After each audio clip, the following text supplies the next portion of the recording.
ஒரு ஹபீபுடைய அழுகை, இன்னொரு ஹபீப் அல்லாஹ். அந்த ஹபீப் இந்த நேசருடைய நேசத்திற்கு சொந்தக்காரன். அந்த அல்லாஹ் ஜிப்ரீலை அனுப்புகிறான். ஜிப்ரீல், செல்லுங்கள் முஹம்மது ரசூலிடத்திலே, அவர் ஏன் அழுகிறார் என்று கேட்டு வாருங்கள், எனக்கு தெரியும், கேட்டு வாருங்கள். அந்த உரையாடலை இமாம் புகாரி பதிவு செய்கிறார். சுப்ஹானல்லாஹ். அந்த உரையாடலை ஹதீஸ் கலையுடைய அறிஞர்கள் பதிவு செய்கிறார்கள். சஹீஹான அறிவிப்பாக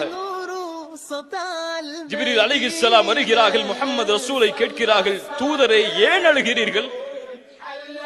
தூதர் சொன்னார்கள், என் இறைவன் அறிவான் நான் ஏன் அழுகிறேன் என்று. சுப்ஹானல்லாஹ். அல்லாஹ் சொல்லுகிறான், ஏன் அழுகிறார் என்று எனக்கு தெரியும் என்று. தூதர் சொல்கிறார்கள், என் ரப்புக்கு தெரியும் நான் ஏன் அழுகிறேன் என்று. ஜிப்ரீல் சென்று சொன்னார்கள், யா அல்லாஹ், கேட்டேன், அவருடைய பதில் இதுதான்.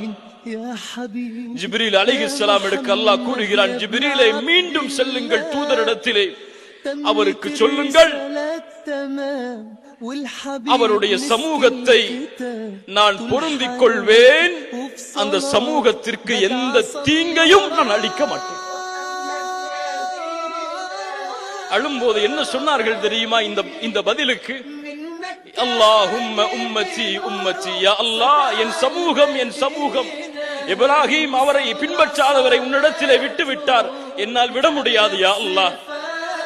ஈசா அலைஹிஸ்ஸலாம் உன்னிடத்திலே விட்டு விட்டார், யா அல்லாஹ், என்னால் விட முடியாது யா அல்லாஹ். என் சமூகத்திலே பிறந்த ஒவ்வொரு மனித